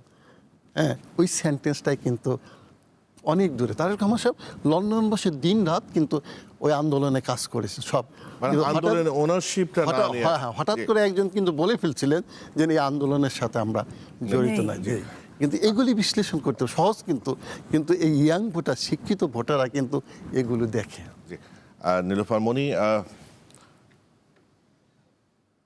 জনগণ বিএনপির উপর আস্থা রেখেছে, ভোট দিয়েছে, তাদেরকে সরকার গঠন করবে, কিন্তু জনপ্রত্যাশা যে তৈরি হয়েছে, আপনার কি মনে হয় তারেক রহমান জনপ্রত্যাশা পূরণ করতে পারবে? দেখেন, এটা খুবই কঠিন একটা প্রশ্ন আপনি করেছেন। তারেক রহমান সাহেব এবং তার পরিষদ বর্গ তারা চেষ্টা করবেন। এটা এই জন্য বলছি যে একটা সরকার শোষণপ্রিয় সরকার ছিল, সে পালিয়ে যেতে বাধ্য হয়েছে। তারপরে 1.5 বছর 2 বছর ইন্টারিম গভর্নমেন্ট বলতে যেটা বোঝায়, তারা এসে কোনো কিছুই করতে পারে নাই, একদম তলানিতে সব কিছু, অর্থনৈতিক অবস্থা, আপনার প্রশাসন, আপনার মব, এগুলো সব কিছুই খুব খারাপ অবস্থা বিরাজ করছে। সেইখানে আপনার একটা যেটা সুবিধা, ইউনূস সরকারের বিজনেস সামিট একটা প্রোগ্রাম করলো, সেখানে তারা নিয়ে এসে অনেক রকম স্বপ্ন দেখালো, বললো যে এটা হবে, এখানে সবাই ইনভেস্ট করবে, কিন্তু ফাইনালি দেখা গেলো একটা ব্যক্তিও, কোনো দেশ ইনভেস্ট করলো না। এবং তারা যে কারণে ইনভেস্টটা করে নাই সেটা হলো যে এইখানে কোনো পলিটিক্যাল সরকার নাই, নির্বাচিত সরকার নাই। নির্বাচিত সরকার হলে হবে। বিএনপি যেহেতু পুরানো একটা রাজনৈতিক দল এবং অনেক দিন তাদের এই রাষ্ট্র পরিচালনা করার অভিজ্ঞতা আছে, এবং যারা রাষ্ট্র পরিচালনা করেছেন তাদের মধ্যে অনেকেই বেঁচে আছেন এবং এখনও এমপি হয়েছেন। আমার বিশ্বাস যে তারা মিলে, সবাই মিলে এই কাজটা করলে অনেক দূর অগ্রসর হওয়া যাবে, অনেক জয়েন্ট ভেঞ্চার কোম্পানি আনা যাবে চাইলে। এবং এটা ইশতেহারের মধ্যেও আছে, 31 দফার মধ্যে আছে, শহীদ জিয়ার আপনার 11 দফা এবং দেশনেত্রী বেগম খালেদা জিয়ার ভিশন 2030 এর মধ্যে আছে। সো এই সব মিলেই তো কাজগুলো হবে। সেইখানে আমি আশাবাদী যে এই কাজগুলো করবে। এবং আমি আরও আশাবাদী, আপনাদের মাধ্যমে বলতে চাই যে যেখান থেকে ঋণ আনা হয়েছে, কারি টাকা, লক্ষ লক্ষ কোটি টাকা আনা হয়েছে এবং কিস্তি যায়, একটা নতুন সরকার হিসেবে যদি রিকোয়েস্ট করে বিশ্বের যে দেশগুলো ঋণ দাতা কান্ট্রিগুলো, অবশ্যই এটা শুনবে যে নতুন একটা দলের কাছে ক্ষমতা যাওয়ার পরে মাস 6 বা 1 বছর যদি কিস্তিগুলো একটু কম দিতে পারে বা না দিতে পারে, তাহলে আরেকটু ভালো হবে। সেটার পাশাপাশি আইন শৃঙ্খলা রক্ষাকারী বাহিনী, তারা ট্রমাটাইজ, এখান থেকে তারা এখনও উঠতে পারে না, যে কারণে বাংলাদেশে মব কালচারটা একটা কালচারে পরিণত হয়েছে। প্রতিদিনই একটা না একটা মানুষের জীবনের নিরাপত্তা থাকে না। এই জায়গাটা যদি এই প্রশাসনের, এই আইন শৃঙ্খলা রক্ষাকারী বাহিনীর সাথে একটা আসলে ইন্টারাপ্ট ভীষণভাবে দরকার, যে তোমরা সরকারি কর্মচারী, তোমাদের ছাড়া আমাদের চলবে না, আমাদের ছাড়াও তোমাদের চলবে না, উভয়ের পরিপূরক। আসো আমরা একটা সুন্দর একটা দেশ গড়ি এবং আমরা এই স্বার্থটা এমন হোক যে আমরা ট্রান্সপারেন্ট নিয়ে কাজ করি। আমার মনে হয় যে কথায় অনেক কিছু হয়, যদি তারা এইভাবে কথা বলে কাজ করে হবে। পাশাপাশি যেটা অস্ত্র সমস্ত বাংলাদেশে ছড়িয়ে ছিটিয়ে আছে, আপনার সরকারি অস্ত্র, বেসরকারি অস্ত্র, ইল্লিগাল অস্ত্র, আপনার এই অস্ত্রগুলো গোয়েন্দা সংস্থা অবশ্যই জানে কার কার কাছে আছে। এই অস্ত্রগুলোকে যদি এখনও না জড়ো করতে পারে, থানার অস্ত্রগুলো থানাকে ফিরিয়ে না দিতে পারে, গুলি বোমাগুলো যদি না ফিরিয়ে দিতে পারে, তাহলে সমস্যা বাড়তেই থাকবে। আমার মনে হয় যে এখন সেই সময় আসছে আইনের অনুশাসনটা কায়েম করা, প্রতিফলিত করা। তো আমরা পরিলক্ষিত হতে দেখেছি, প্রতিফলিত হতে দেখিনি। তো সেই জায়গাটায় তারা যদি করেন তাহলে অনেক ভালো হবে। এবং প্রশাসন যেটা সবচেয়ে বেশি প্রবলেম কর, প্রশাসনের সাথে একটা গোষ্ঠীর, যারা পালিয়ে যাওয়া গোষ্ঠীর ভীষণ সম্পর্ক ছিল, সেই প্রশাসনিক ঘাপটি মেরে আছে। তারা যদি চায় তাহলে অনেক কিছু করতে পারে। এবং প্রশাসনের এই রদবদল, এবং পরে আরেকটা দল এসেছে যারা তাদের নিজেদের প্রশাসন নিজেদের বলে চালিয়ে বিভিন্ন জেলায়, ঢাকা বিশ্ববিদ্যালয়ে ভিসি উনি হঠাৎ করে পদত্যাগ করলেন, আপনি খেয়াল করে দেখেন, উনি ঘোষণা দিলেন, উনি যা করার কিন্তু করে ফেলেছেন। আমি কিছুই বলবো না ভোট কী হয়েছে না হয়েছে, আমি শুধু এইটুকু বলতে চাই 29,000 ভোটারের জন্য যদি 29,000 ভোটারের ভোট দেওয়ার পরেও 80,000 ব্যালট যদি নীলঘাতে পাওয়া যায়, এটা একটা মারাত্মক একটা কথা। বুঝতে পারছি। তো এই জায়গাগুলায় প্রশাসনকে ঢেলে সাজাতে হবে। প্রশাসনকে আমার প্রশাসন না বানিয়ে দেশের প্রশাসন, জনগণের প্রশাসন বানালে সেই সবচেয়ে ভালো প্রত্যাশাই হবে। তো মানে সেই প্রত্যাশা পূরণ করতে পারবেন কিনা সেই প্রশ্নটা আপনার কাছে ছিল। আপনি বেশ কিছু চ্যালেঞ্জের কথা বলেছেন, আমার বিশ্বাস খায়রুল যে আনোয়ার, যে বেশ কিছু করবে। চ্যালেঞ্জের কথা মনের পর মনে বললেন যে এই যে এবার যে 26-এর নির্বাচনের প্রেক্ষাপটটা কিন্তু সম্পূর্ণ ভিন্ন। একটা গণ অভ্যুত্থানের পর মানে একটা ফ্যাসিস্ট সরকার আর কে বিদায় দেয়া, ফ্যাসিস্ট সরকারের যে আচরণ, সেই আচরণ আমরা নতুন সরকারের কাছে কখনোই প্রত্যাশা করব না। সেই প্রেক্ষাপট এবং একটা অন্তর্বর্তীকালীন সরকার আর যে কাছে যখন আসলো, তাদের কাছে অনেক প্রত্যাশা ছিল। তো বাংলাদেশের জনগণ বা নতুন সরকার যখন আসে, হানিমুন পিরিয়ড তো কিন্তু বেশি দিন থাকে না। প্রত্যাশা মানুষ যদি না পায় তখন কিন্তু মানুষ হতাশ হয়ে যেতে পারে। এমনিতেই 2 বছরে অনেক কিছু প্রত্যাশা ছিল, একমাত্র এই ভালো নির্বাচন ছাড়া বাকিগুলো নিয়ে মানুষ কিন্তু খুব বেশি ছিল না। মূল প্রশ্নটা আসি, মূল প্রশ্ন হলো যে কী কী চ্যালেঞ্জ বিএনপির জন্য বা তারেক রহমানের জন্য? তারেক রহমান যেদিন দেশে ফিরে আসলেন, উনি যে জমায়েতে বক্তৃতা দিয়েছিলেন আপনার 300 ফিটে, ওখানে কিন্তু একটা সেন্টেন্সে কিন্তু আমার মনে হয় জনপ্রত্যাশাটা সেটা ধারণ করেছে। সেটা হচ্ছে কি, পাহাড় থেকে সমতল, জাতি ধর্ম নির্বিশেষে, শ্রেণী পেশা নির্বিশেষে সবার জন্য নিরাপদ শান্তির বাংলাদেশ। এটা হচ্ছে মূল মেসেজ। আমার মনে হয় মানুষ নিরাপদ বাংলাদেশ চায়, শান্তির বাংলাদেশ চায়। এখন সেটা কীভাবে প্রতিষ্ঠা করতে হবে? সেটা করতে হলে আপনাকে আইন শৃঙ্খলা পরিস্থিতি প্রথমে নিয়ন্ত্রণে আনতে হবে। সামনে রোজা আসতেছে, হ্যাঁ, সরকার তো ইতিমধ্যে গঠন হয়ে যাবে। রমজানের জিনিসপত্রের দাম কিন্তু আমাদের দেশে একটা, এটা সবসময় ব্যবসায়ীরা করে থাকে, আর নতুন সরকার সুযোগ নিতে পারে। জিনিসপত্রের দাম নিয়ন্ত্রণ রাখা, আইন শৃঙ্খলা পরিস্থিতি ফিরে আনা এবং শিক্ষাঙ্গনে যাতে লেখাপড়ার পরিবেশটা ফিরে আসে, এটা একটা বড় বিষয়। আর আইন শৃঙ্খলা বলতে যেটা বোঝাচ্ছে যে মাঝামাঝি যেটা হয়েছে আমাদের এই সরকারের আমলে, এই সরকারে অনেক কৃতিত্ব দিতে হবে। তারপর আবার কিছু জিনিসের তো এটা ঠিক, এটা তো হয়েছে, তো 100-এর বেশি মাজার, তারপর আপনার দরগা, এগুলো ভাঙা হয়েছে, পত্রিকা অফিস ভাঙা হয়েছে। আপনারা দেখেছেন যে ডেইলি স্টার, প্রথম আলো, তারপরে উদিচি, তারপরে ছায়ানটে সরকার নির্বিকার ছিল। এটা তো দায়িত্ব সরকারকে নিতে হবে। এগুলো যাতে পুনরাবৃত্তি না ঘটে সেটা দেখতে হবে। এবং সরকার তো অনেক কমিটমেন্ট ছিল, এই দলের অনেক কমিটমেন্ট ছিল। একটা হচ্ছে যে আপনার প্রথমত 31 দফা, পরে দেখেছি আমরা বিশাল এক ইশতেহার দেওয়া হয়েছে। এগুলো আসলে রাতারাতি করা তো সম্ভব হবে না, কিন্তু মূল বিষয়কে রাষ্ট্রের কাছে কিন্তু মানুষ, সরকারি কর্মকর্তা কর্মচারী তারাই বেশি প্রত্যাশা করে। সাধারণ মানুষ কি চায়? সে শুধু নিরাপত্তা চায় আর জিনিসপত্রের নিয়ন্ত্রণ, আর দেশের সেইভাবে উন্নতি হবে, সেটা তো স্বাভাবিক হবে। এখন দেশের অর্থনৈতিক অবস্থা তো আসলে খুব খারাপভাবে বিগত সরকার যেটা করেছে, মানে ফ্যাসিবাদী সরকার দেশকে একটা তলানির পর্যায়ে নিয়ে গেছিলো। কোনো বিনিয়োগ এই সরকার কিন্তু ওইভাবে আনতে পারেনি। যেভাবে আমরা দেখেছি অনেক বড় কথা বলা হয়েছে, হাওয়ার উপর অনেক কথা বলা হয়েছে, কিন্তু সেগুলো কিন্তু বাস্তবে কিছুই হয়নি। তো সেখান থেকে পরিস্থিতিটিকে ফিরিয়ে আনা এবং সব কিছুর ভিতরে একটা শৃঙ্খলা নিয়ে আসা, এটা একটা বড় চ্যালেঞ্জ আমি মনে করি। ওই যে বলেছি যে না, আপনার ভূমিধস জয় যেরকম হয়েছে, পাহাড় সমান চ্যালেঞ্জ আছে। চ্যালেঞ্জের ভিতরে যেগুলো হয়েছে আইন শৃঙ্খলা পরিস্থিতি, জিনিসপত্রের দাম নিয়ন্ত্রণে আনা এবং সব কিছুতে। আরেকটা বিষয় হলো যে প্রশাসন, সবচেয়ে বড় কথা কি, প্রশাসন যেটা হচ্ছে কি দারুণভাবে একটা রাজনীতিকরণ কিন্তু কম বেশি সব সরকারই করেছে। বিগত 15 বছর টানা ছিল, এর আগে কিন্তু কোনো সরকার এত সময় ছিল না। তারা কিন্তু প্রশাসনকে পুরোপুরিভাবে দলীয়করণ করেছে। এর আগে কিন্তু বিএনপির সময় কম বেশি হয়েছে, কিন্তু এটা অস্বীকার করা যাবে না। এখন হয়েছে কি, আপনার প্রশাসন খোঁজ করলো কি, যে আওয়ামী সমর্থক প্রশাসন, তারপরে কি বিএনপি সমর্থক, তারপরে কি এই জামাত, হ্যাঁ, এইটা কেন হবে? প্রশাসনের মধ্যে থাকবে, প্রশাসন হবে রাষ্ট্রের প্রশাসন হবে, সরকার আসবে, সরকার চলে যাবে। এখন আমরা কি বিএনপি পন্থী ভিসি, আওয়ামী লীগ পন্থী ভিসি, স্বৈরাচার পন্থী ভিসি, এটা তো কোনো হতে পারে না। এই জিনিসগুলোকে করা কিন্তু কঠিন, এবং আপনি দেখবেন যে প্রশাসন কিন্তু পুরাটাকে কবজা করে ফেলে। সরকার শপথ নেওয়ার পরে মন্ত্রী বলেন বা যাই বলেন, সংসদ সদস্য সবাই কিন্তু তাদের নিয়ন্ত্রণে চলে যায় এক ধরনের। এটাকে থেকে বেরিয়ে আসাটা কিন্তু কঠিন ব্যাপার। হ্যাঁ, আমলাতন্ত্রকে যদি আপনাকে নিয়ন্ত্রণের ভিতরে আনা যায়, সরকার কিন্তু ভালোভাবে কাজ করতে পারে না। কিন্তু আমলাতন্ত্র সরকারকে মিসগাইড করে এবং বিপথে পরিচালিত করে, এবং এর কারণে সরকার তাড়াতাড়ি তার জনপ্রিয়তা হারায়। এই বিষয়টাকে সর্বাধিক গুরুত্ব দিতে হবে। আমলাতন্ত্রকে নিয়ন্ত্রণ আনা, এটা সরকার একটা, মনে করি, কয়েকটা কাজের ভিতরে একটা হওয়া উচিত। তার মানে হলো আমলাতন্ত্রকে সরকার আমলাতন্ত্রকে চালাবে, আমলাতন্ত্র সরকারকে চালাবে না। সরকারের কে চাপিয়ে দিবে না, তাদের চিন্তা ভাবনা। কিন্তু আমরা দেশে দেখেছি গত কয়েক বছর সেটাই করা হয়েছে। সেখানে সেটা সেই থেকে বেরিয়ে আসতে হবে, পরিবর্তনটা সেটা যদি বেরিয়ে না আসতে হয় হবে। তাহলে সেই জনপ্রত্যাশা পূরণ হবে না। ডেলাইস খান, আপনার সাথে আমার যে পরিচয়, মানে মূলত আপনি ভূ রাজনৈতিক বিশ্লেষক হিসেবেই আপনার সাথে আমার প্রথম পরিচয় হয়েছিল। তো বিএনপির যে স্লোগান, বিশেষ করে তারেক রহমানের স্লোগান আপনার দেখেছেন এবার রাজনীতি নির্বাচনের আগে, যে সবার আগে বাংলাদেশ, এই কথার সাথে কিন্তু একটা কি বলে বিদেশ নীতি কিন্তু একটা, বা পররাষ্ট্রনীতি, এটা কিন্তু এটা জড়িত আছে।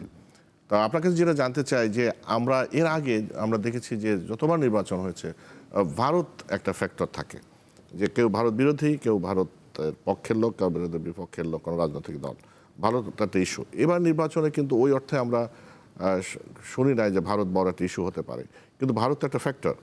যে সেক্ষেত্রে আমাদের ফরেন পলিসি এতদিন যা হয়েছে সেটাই থাকবে, নাকি নতুন করে এটা ভাবতে হবে?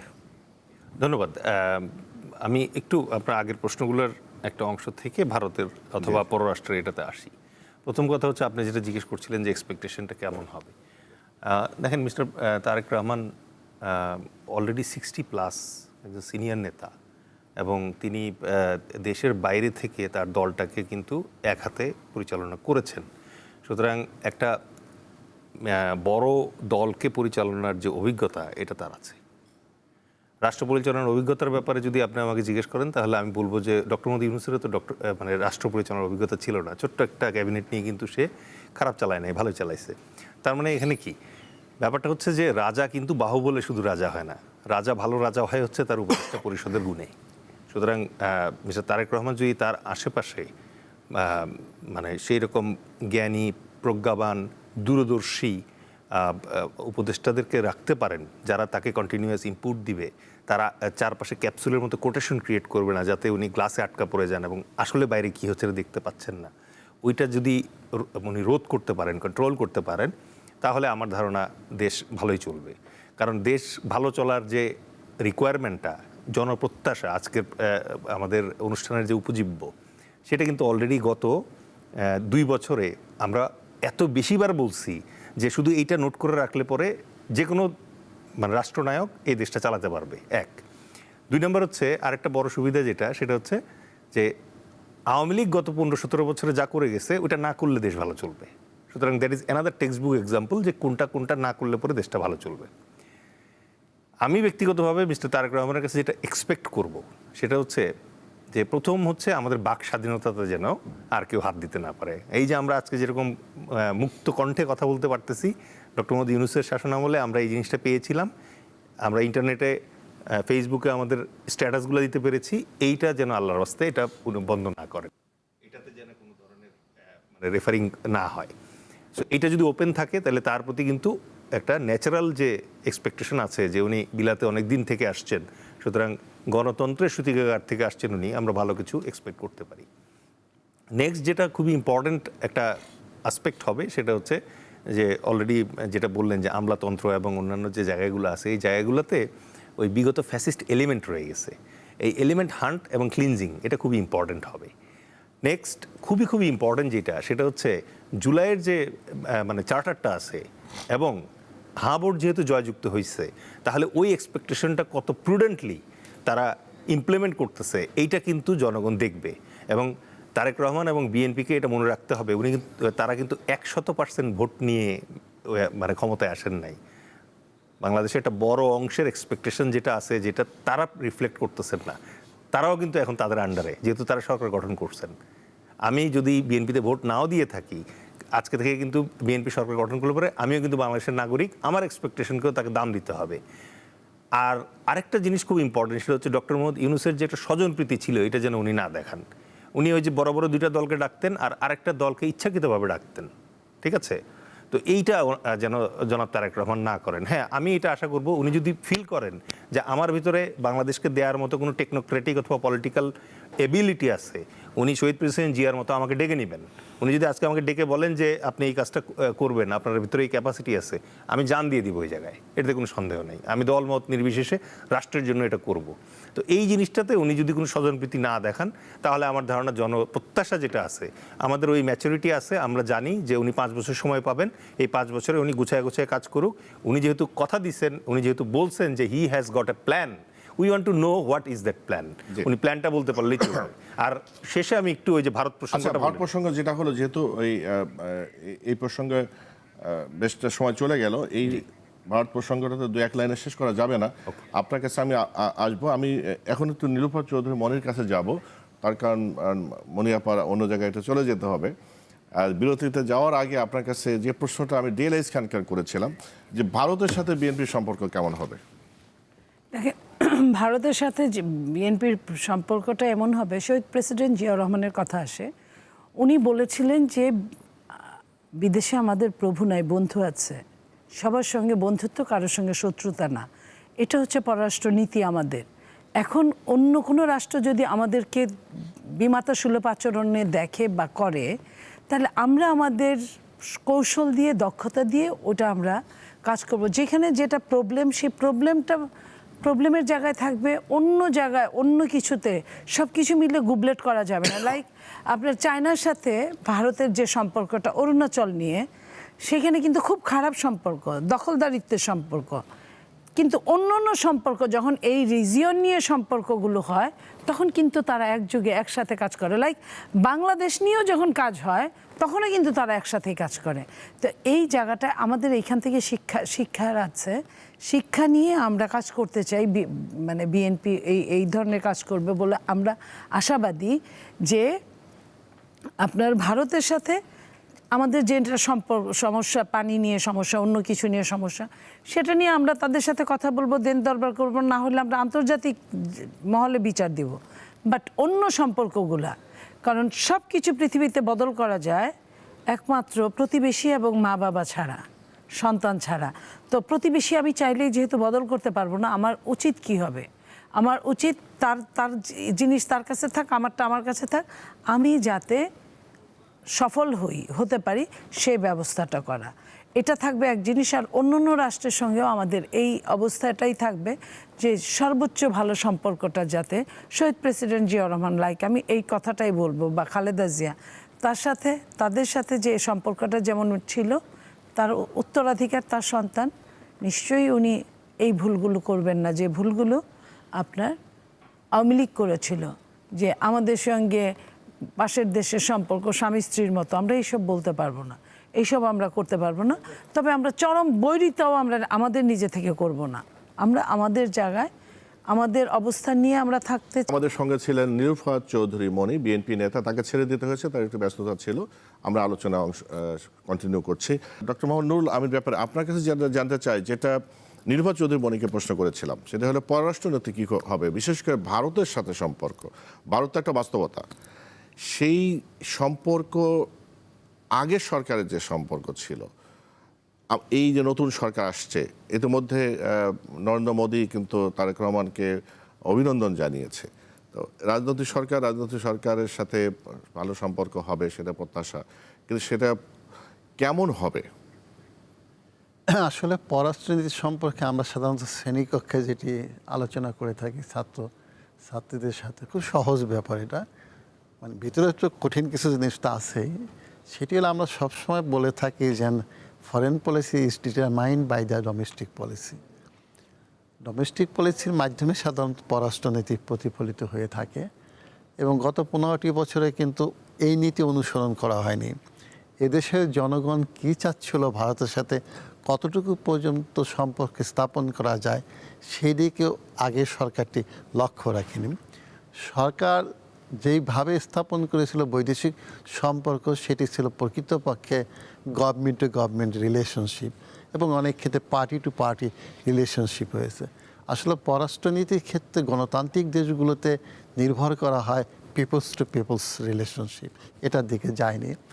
আর ভারত সম্পর্কে যেহেতু আপনি সুনির্দিষ্টভাবে প্রশ্ন করলেন, সেহেতু উত্তর দিতে গিয়ে বলতে হয় ভারতের সাথে কিন্তু তার প্রতিবেশী রাষ্ট্রগুলো বন্ধুত্ব টিকিয়ে রাখা খুব কঠিন হয়ে পড়ে। কারণ ভারতের যে বিষয়টি হচ্ছে সেটি আসল বিষয় সে লক্ষ্য করে না। একটি দেশের পররাষ্ট্রনীতি অন্য দেশের উপর আরেকটি বিষয়ের উপর নির্ভর করে, সেটি হচ্ছে আমার দেশের সার্বভৌমত্ব এবং অপর দেশের সার্বভৌমত্বকে সম পর্যায়ে মর্যাদা দিতে হয়। যেমন আমরা যদি ওয়েস্টার্ন দেশগুলোতে যাই, তাহলে দেখব আপনার ছোট রাষ্ট্রকে বড় রাষ্ট্র কিন্তু মর্যাদার চোখে দেখে, তাকে মর্যাদা দিয়ে কথা বলে। কোনো চুক্তি হলে সেই ওই চুক্তিতে উভয় রাষ্ট্রের সম্পর্কে জড়িত থাকে। কিন্তু আমরা দেখি ভারত যখন আমাদের সাথে সম্পর্ক স্থাপন করতে চায়, তখন আমরা দেখি যে তার স্বার্থটা বেশি দেখে। বিশাল বড় একটি রাষ্ট্র ভারত, কিন্তু ছোট রাষ্ট্রগুলির সাথে, প্রতিবেশী রাষ্ট্র নেপালের কথা বলি, তারপরে আপনি মালদ্বীপের কথাও যদি বলি, শ্রীলঙ্কার কথাও যদি বলি, সেখানেও দেখব ভারত সুন্দর সম্পর্ক রাখতে পারে নাই, কারণ তার যে ইন্টারেস্টটা, স্বার্থটা এটা বেশি দেখে। সে স্বার্থটা দেখে বিশেষ করে তার সামরিক ক্ষেত্রে আধিপত্য বিস্তারের জন্য, অর্থনৈতিক লাভবান হওয়ার জন্য এবং রাজনৈতিক ক্ষেত্রে প্রভাব বিস্তারের জন্য। এটাই সবচেয়ে আমাদের সাথে ভারতের সুন্দর সম্পর্ক স্থাপন করতে বিশেষ বাধার সৃষ্টি করে। আমরা ভারতকে এগিয়ে আসতে হবে। যেমন আমি আমার অ্যানালাইসিসে বলতেছি, এই নির্বাচনটি কিন্তু ভারতের দুমুখী নির্বাচনে ভূমিকা ছিল। কি ভূমিকা ছিল? নির্বাচনে কিন্তু ভারতের একটি, প্রথম থেকে যদি আমি বিশ্লেষণ করি, অত সময় হয়তো বা আপনি দিবেন না, আপনার হাতেও নেই, সেটা দেখবে প্রথম তার অ্যাটিটিউড কিন্তু ইউনূস সরকারের প্রতি এরকম ছিল যে সে নির্বাচন দেখ বা না দেখ তাকে টলারেটই করতে পারতেছিল না। তার কারণ একমাত্র ইউনূস সরকার শহীদ রাষ্ট্রপতি জিয়াউর রহমানের পরে ভারতের সাথে চোখে চোখ রেখে কথা বলেছে। কারণ আমার স্বাধীনতা, সার্বভৌমত্ব হচ্ছে বড়, অর্থাৎ তুমি আমাকে কটাক্ষ করবা, আমার সার্বভৌমত্ব প্রতি আঘাত করে কথা বলবা, সেটি উনি কিন্তু সহ্য করেননি, একদম লাস্ট দিন পর্যন্ত এটা রক্ষা করেছেন। এই জন্য আমি তাকে বেশ কয়েকটি টক শোতে ধন্যবাদ দিয়েছি, আজকেও দিচ্ছি।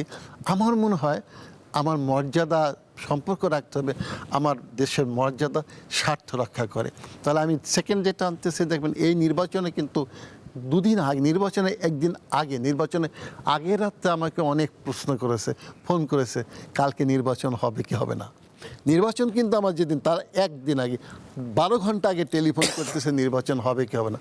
জনমনের সন্দেহ ছিল কি ভারত কি ভূমিকা পালন করে, এটা স্পষ্টভাবে আমি বলি। আমার সাথে কেউ ডিসএগ্রি করলে তাতে আমি তাকে সম্মান জানাবো, কিন্তু এটা আমার মতামত।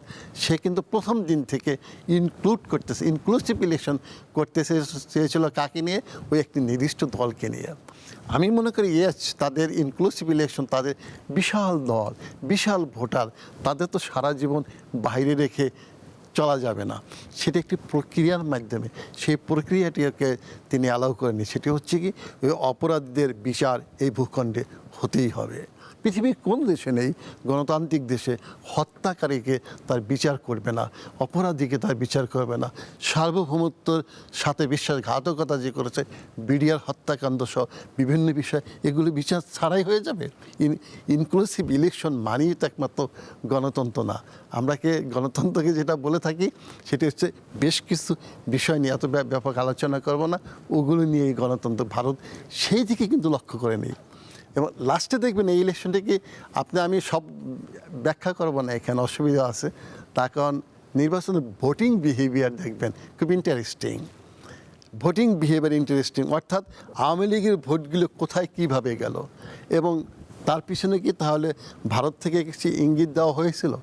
আপনি দেখবেন এক এক এলাকায় এক এক ভোট, আওয়ামী লীগ ভোট এক এক জায়গায় পড়েছে, ম্যাক্সিমাম পড়েছে সত্যিকারের কথা বিএনপির দিকে, কিন্তু অন্য অন্য জায়গায় কিন্তু ভোট দিয়েছে তারা। অর্থাৎ তারা এমন একটা ব্যবস্থা সৃষ্টি করতে চেয়েছিল যেখানে তাদের স্বার্থটা যেন বেশি থাকে, বাংলাদেশে যেন গণতান্ত্রিক ইনস্টিটিউশন ডেভেলপ না করতে পারে এবং গণতন্ত্র যেটা প্রতিষ্ঠিত হবে সেটা যেন তারা নিয়ন্ত্রণ করতে পারে, এই অ্যাটিচিউডটা তাদের বাদ দিতে হবে। যে খায়রুল আনোয়ার, আমার যতদূর মনে পড়ে বেগম খালেদা জিয়া বোধহয় কোনো এক জায়গায় বলেছিল যে বিদেশে আমাদের বন্ধু আছে, প্রভু নেই। তো আমরা এই ভারত প্রসঙ্গে যখন আলোচনা করি, আমরা বিদেশি নীতি তো সব দেশের জন্যই, একপাক্ষিকভাবে সম্পর্ক তো হয় না, যেটা 15 বছরে বা 17 বছর আমরা দেখে আসছি। এখন এই সময় এসে জনপ্রত্যাশা, যেহেতু আমরা অনুষ্ঠানের নাম রেখেছি, বিদেশ নীতির ক্ষেত্রেও ভারতের সাথে সম্পর্ক তৈরি করার ক্ষেত্রেও জনপ্রত্যাশা কি থাকতে পারে? আমি একটা বলি যে 1996 সালের যে নির্বাচন এবং 2001 সালের নির্বাচনে আমি খালেদার সাথে ইলেকশন ট্যুর করেছিলাম পত্রিকা থেকে সাংবাদিক হিসাবে। তো উনি তো বক্তৃতা, ম্যাসিভ বক্তৃতা করতেন, জনসভা করতেন, কিন্তু এই প্রসঙ্গে উনি দুইটা কথা বলতেন। একটা হলো যেটা বললেন আপনি যে বিদেশে আমাদের বন্ধু আছে, কোনো প্রভু নেই। আরেকটা উনি আওয়ামী লীগের দিকে ইঙ্গিত করে বলতেন যে আমাদের হাতে স্বাধীনতার পতাকা, ওদের হাতে গোলামের জিঞ্জির। এখন ভারতের যেটা একটা সমস্যা আমি যেটা মনে করি, ভারত প্রতিবেশী দেশগুলোকে সেটাকে তার ঠিক সেইভাবে মর্যাদা দিতে চায় না, এবং তার ভিতরে একটা দাদাগিরি সুলভ মনোভাব আছে, যেটা আপনার নুরুল আমিন স্যার বললেন, যেটা যে আপনার সেটা আপনার এই ইয়ের ক্ষেত্রে হোক, মালদ্বীপ, নেপাল, শ্রীলঙ্কা এবং বাংলাদেশে দেখেন আপনি শেখ হাসিনা সরকার সময় কীভাবে করেছে। সে 1914 সালের যে নির্বাচন হলো সেখানে জাতীয় পার্টি এরশাদ কিন্তু নির্বাচনতে অস্বীকৃতি জানিয়েছিল, নির্বাচনের বর্জনের ঘোষণা দিয়েছিল বিএনপি, কিন্তু তখন পররাষ্ট্র সচিব সুজাত সিংকে এখানে নিয়ে আসা হয়েছিল এবং উনি এরশাদকে নির্বাচন নেওয়ার জন্য প্রভাবিত করার চেষ্টা করেছেন, কিন্তু এরশাদ তাতেও অস্বীকৃতি জানায়। পরে যাক সেটা ডিজিডিএফের দিকে করা হয়েছে এবং বিষয়গুলো এমন নগ্ন পর্যায়ে চলে গেছে যে কোনো নির্বাচনের আগে দলের সাধারণ সম্পাদক ওবায়দুল কবির কাদের বলতেন যে কি ভারত আছে আমরা আছি, আমেরিকা আছে ভারত আছে, ভারত আছে আমরা আছি। পররাষ্ট্রমন্ত্রী ছিলেন যিনি মোমেন সাহেব, উনিও বলেছেন যে কি স্বামী স্ত্রীর সম্পর্ক। এটা এত বেশি নগ্ন হয়ে গেছিল যেটা বলার কথা না। এবং এখানে সুষ্ঠু নির্বাচন হওয়ার পথে এই ভারতে একটা বড় বাধা ছিল কিন্তু।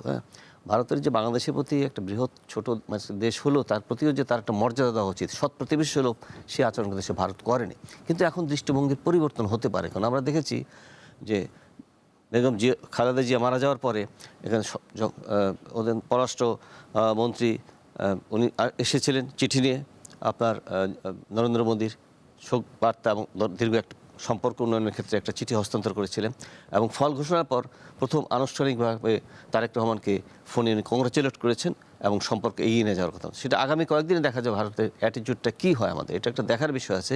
কারণ বাংলাদেশকে তো অবশ্যই আমাদের স্বাধীন দেশ, আমরা 55 বছর স্বাধীনতার অতিক্রম করেছি, আমাদের স্বাধীনতা, সার্বভৌমত্ব, মান, মর্যাদা এটা নিয়ে আমাদের সম্পর্ক রাখতে হবে। যেহেতু সে বৃহৎ প্রতিবেশী, আমাদের সীমান্তের 3 দিকেই তাদের অবস্থান, কিন্তু তার পাশাপাশি তো আমাদের অন্য যে দেশগুলো আছে তাদের সাথে আমাদের সম্পর্ক রাখতে হবে, তাই না? সেখানে চীন বলেন, আমেরিকা বলেন, তারপরে ইউরোপীয় ইউনিয়ন, সবার সাথে আমাদের কারোর সাথে বিজনেস লেনদেন আছে, অন্যান্য সম্পর্ক আছে, সেটা আমাদের দেখতে হবে। অন্য অনেক দেশ আমাদের জনশক্তি রপ্তানি হয়, সেই বিষয়গুলো মাথায় রেখে সার্বিকভাবে একটা আমার মনে হয় বৈদেশিক নীতি প্রণীত হবে এবং সেখানে আমাদের সম্মান, আত্মমর্যাদা রক্ষা হয়। ভারতকেও সেটাকে সে বিবেচনায় নিতে হবে আর কি। ডেলিস খান, যে কোনো দেশের সাথে পররাষ্ট্রনীতি করার ক্ষেত্রে তো ভূ রাজনীতি একটা ফ্যাক্টর থাকে। জনপ্রত্যাশা বা ওই দেশের বা যেমন বাংলাদেশের ক্ষেত্রে যদি হয়, বাংলাদেশের জনগণের কি প্রত্যাশা, তারা কি চাচ্ছে, সেটাও তো কনসিডারেশন নিতে হয়। বিএনপি নেতা তারেক রহমান কিন্তু তার একটা সাক্ষাৎকারেও বলেছেন যে পররাষ্ট্রনীতির ক্ষেত্রে আমার দেশের জনগণ যেটা চাচ্ছে সেটাকে তিনি গুরুত্ব দেবেন। তো এখন তিনি সরকার প্রধান হতে যাচ্ছেন, সরকার গঠন করবেন, তো সেক্ষেত্রে তার দৃষ্টিভঙ্গিটা কেমন হতে পারে? আর ভারতের এতদিনের যে দৃষ্টিভঙ্গি বাংলাদেশের প্রতি, সেখানে কোনো পরিবর্তন হওয়ার সম্ভাবনা দেখেন কিনা? ধন্যবাদ। মানে মিস্টার তারেক রহমান যে কথা বলছেন যে জনগণ যেভাবে চায় সেভাবেই ফরেন পলিসিটা সাফল করবে, এইটা সোর্স অফ প্যাসিভ একটা স্টেটমেন্ট। বাট আমরা আশা করব যে over the period of time উনি যখন রাষ্ট্রনায়কোচিত একটা রোল অ্যাজিউম করবেন, তখন জনগণ কি চায় এটা অলরেডি উনি জানেন এবং সেই অনুযায়ী উনি পররাষ্ট্রনীতি যেটা আছে ওইটাকে অ্যাকর্ডিংলি সেট করবেন, কারণ এটা করা ছাড়া উপায় নেই। কারণ এই নতুন সরকারের কাছে জনপ্রত্যাশা খুব স্পষ্ট। একটা হচ্ছে জুলাই চার্টারের বাস্তবায়নটা কতটুকু হচ্ছে, দ্বিতীয়ত হচ্ছে এই সরকার ভারতকে কীভাবে ডিল করবে। সুতরাং অফকোর্স আওয়ামী লীগ যেভাবে ভারতকে ডিল করেছে এইটা তো করাই যাবে না। এটা করলে পরে আবারও ধরেন গজব নেমে আসবে, ঠিক আছে? সুতরাং মানে আমি যেটা এক্সপেক্ট করব যে নতুন সরকার জনপ্রত্যাশা অনুযায়ী প্রথমেই ভারতের সাথে আমাদের প্রবলেম এরিয়াগুলো আইডেন্টিফাই করবেন। দেখেন, কিছু জিনিস খুব পরিষ্কার, যেটা মনে করেন যে নতুন করে বলার কিছু নাই, এটা নতুন গভর্নমেন্টও মানে জানেন, না জানলে আমি আবারও বলি। নাম্বার ওয়ান হচ্ছে যে ভারত অত্যন্ত পরিকল্পিতভাবে আমাদের বিরুদ্ধে পানি সন্ত্রাস পরিচালনা করছে, আমাদের নদীগুলো সব শেষ করে ফেলছে বাদ দিয়ে, এবং আমাদের 54টা নদীর উপরে তাদের দেশে তারা প্রায় 3000-এর অধিক বাঁধ দিয়ে আস্তে আস্তে এটা বন্ধ করে দিয়েছেন। গঙ্গা চুক্তি এই বছর এটা নবায়ন হবে কিনা এটা একটা সিদ্ধান্তের ব্যাপার, নতুন গভর্নমেন্টের জন্য এটা একটা বড় মানে সিরিয়াস একটা স্টেপ হতে যাচ্ছে। এছাড়া অন্যান্য নদীর পানি বন্টন নিয়েও ভারতের সাথে আমাদের সম্পর্ক কি হবে এটা নির্ধারণ করতে হবে। এবার আসি 4096 কিলোমিটার দীর্ঘ যে সীমান্ত আছে এবং সীমান্ত জুড়ে যে তারা হত্যাকাণ্ড চালায়, এই হত্যাকাণ্ড বন্ধের ব্যাপারে এই সরকার কী ধরনের পদক্ষেপ নেবে সেটাও কিন্তু এই সরকারকেই সিদ্ধান্ত নিতে হবে। কারণ এই জায়গায় যদি ব্যর্থ হয়, আবারও যদি ফেলানি চলে আসে, তাহলে কিন্তু আবার গণসমর্থন এখান থেকে সরে যাবে। নেক্সট আসি হচ্ছে যে ভারত আমাদের সাথে যে ধরনের আচরণ করছে, এই আচরণের ব্যাপারেও কিন্তু এই সরকারকে অত্যন্ত সতর্ক থাকতে হবে। কী ধরনের আচরণ করেছে? গত 2 বছরের ভিতরে আমরা অন্তত 3বার দেখছি যে আমাদের দূতাবাস তারা র্যাপচার করছে, আমাদের জাতীয় পতাকা তারা পোড়াইছে ওই জায়গায়, আমাদের রাষ্ট্রপ্রধান যিনি ছিলেন তার কুশপুত্তলিকা দাহ করেছে, এমনকি তাদের দেশের পূজা পার্বণে তাকে অসুরের মূর্তি হিসেবে তারা উপস্থাপন করেছে। সুতরাং এই জায়গায় ভারতের যে জনগণ আছে তাদের সাথে বাংলাদেশের জনগণের ম্যান টু ম্যান একটা রিলেশন আছে, কিন্তু ভারতের যে সরকার আছে এই মুহূর্তে, বিজেপি সরকার, উগ্রবাদী হিন্দু সরকার যেটা আছে, তারা কিন্তু বাংলাদেশের জন্য অত্যন্ত ক্ষতিকর, এটা বারবার তারা প্রমাণ করছে। আপনি এই ইলেকশনের আগে দেখেন, ইউএসের সব কূটনীতিক সপরিবারে বাংলাদেশে ছিল, ইইউর সব কূটনীতিক বাংলাদেশের সপরিবারে ছিল, জাতিসংঘের সব কূটনীতিক বাংলাদেশের সপরিবারে ছিল, শুধুমাত্র ভারত তার কূটনীতিকদের পরিবার বাংলাদেশ থেকে সরিয়ে নিয়েছে এবং তারা ঘোষণা করেছে যে ঢাকা একটি নো ফ্যামিলি স্টেশন। ঠিক আছে, এইটা একটা কূটনৈতিক বার্তা যেটা তারা বাংলাদেশকে দেওয়ার চেষ্টা করেছে ইমিডিয়েটলি বিফোর আমাদের ইলেকশন, কারণ তারা চেয়েছিল আমাদের ইলেকশনটাকে ভণ্ডুল করতে। সুতরাং এই জাতীয় কূটনীতিতে আপনি যুদ্ধ ঘোষণার আগে অনেক ধরনের ছোটো ছোটো কার্ড খেলা হয়, এই কার্ডগুলোতে স্পষ্ট। এখন এই স্পষ্ট কার্ডগুলো যদি আপনি দেখে না দেখার ভান করেন, তাহলে জনগণ মেনে নেবে না। জনগণ মেনে নেবে না যে এক মুস্তাফিজের নিরাপত্তা তারা দিতে ব্যর্থ হয়েছিল এবং প্রকারান্তে তারা আমাদেরকে ইন্টারন্যাশনাল যে T20 ওয়ার্ল্ড কাপ ছিল সেই ওয়ার্ল্ড কাপ আমাদের খেলতে দেয় নাই, যদিও ক্ষতিপূরণ তারা এখন আমাদেরকে দিচ্ছে এটার জন্য। তো এই জায়গাগুলোতে আমাদের খুব সতর্ক থাকতে হবে এবং এই সরকারকে নিশ্চিত করতে হবে আরেকটা জিনিস, সেটা হচ্ছে যে শুধুমাত্র আপনি প্রতিবেশীর সাথে সারাক্ষণ যুদ্ধের ভাব, যুদ্ধ ঘোষণার ভাব করে থাকলে পরে একটা দেশ শক্তিশালী হয় না এবং প্রতিবেশী আপনাকে সমীহ করে না। এই সরকারকে খুবই গুরুত্ব দেওয়া লাগবে আমাদের অর্থনৈতিক উন্নতির উপরে। আমাদের যে ইকোনমিক ডিপেন্ডেন্সি আছে ভারতের উপরে, এটাকে ডাইভার্সিফাই করতে হবে। ইকোনমিক ডাইভার্সিফিকেশন যখন হবে আমাদের, এই যেমন ধরেন আপনার তুলার ক্ষেত্রে আমরা আমেরিকান তুলা নিলাম, শুল্ক অটোমেটিক কমে গেল। এখন ধরেন ওদিকে কিন্তু অটোমেটিক আমাদের যে প্রতিবেশী রাষ্ট্র আছে তাদের কিন্তু একটু কষ্ট বেড়ে গেল। তো এই জাতীয় জায়গায় আমি অনুরোধ করবো এই সরকারকে যে এই সরকার মানে এই ইন্টারিম গভর্নমেন্ট যেহেতু টেকনোক্রেট বেসড একটা গভর্নমেন্ট ছিল, তারা কিন্তু দুঃসাহসী কিছু সিদ্ধান্ত নিয়েছে এবং এই সিদ্ধান্তগুলো ভালো সিদ্ধান্ত। সুতরাং জনাব তারেক রহমানের নেতৃত্বাধীন যে নতুন সরকার আসতে যাচ্ছে, সেই সরকারের কাছে আমি স্বনির্বন্ধ অনুরোধ করব, ভালো জিনিসকে কেচে গন্ডুস করার দরকার নাই, লেট দ্যাট কন্টিনিউ। গত 2 বছরে ভারত ডক্টর মোহাম্মদ ইউনূসকে মোটামুটি ভয়ের চোখে দেখেছে এবং ডক্টর মোহাম্মদ ইউনূসকে ডিল করতে গিয়ে তাদের কিন্তু ঘাম ছুটে গেছে। সুতরাং উনি যে এই কাজগুলো করেছে, এই কাজগুলো আমাদের প্রাণের দাবি। সুতরাং এই দাবিগুলোকে যদি তারা উচ্চকিত করে রাখতে পারে, তাহলে ইনশাল্লাহ আগামী 5 বছর তারা যদি থাকেন, এই 5 বছরে বাংলাদেশের পররাষ্ট্র যে ওভারঅল ব্যবস্থা আছে, এই ব্যবস্থা আমাদের পাসপোর্টকে শক্তিশালী করবে এবং একই সাথে বাংলাদেশের জনগণ এবং নাগরিক হিসেবে আমাদের আরও উজ্জীবিত করবে। জি, অনেক ধন্যবাদ। একদম শেষ করব, 3 জনের কাছে একই ধরনের কোশ্চেন থাকবে, ছোট ছোটকে উত্তর দেবেন। বিশেষ করে যে এই যে একটা নির্বাচন হলো, ভালো নির্বাচন, নো ক্যাজুয়ালিটিস এবং শান্তিপূর্ণ নির্বাচন হয়েছে এবং কোনো রাজনৈতিক দল থেকে এই যে দোষারোপ করা, কারচুপি হওয়া, এইগুলো হয়নি, সুন্দরভাবে নির্বাচন হয়েছে, আমরা সবাই ভোট দিয়েছি। এখন ধরেন এর সাথে যে অন্তর্বর্তী সরকার একটা স্টেক হোল্ডার, নির্বাচন কমিশনের স্টেক হোল্ডার, রাজনৈতিক দলগুলো স্টেক হোল্ডার, সেনাবাহিনী একটা স্টেক হোল্ডার, দেশের সাধারণ জনগণ একটা স্টেক হোল্ডার, কাকে কত নম্বর দিবেন সংক্ষেপে?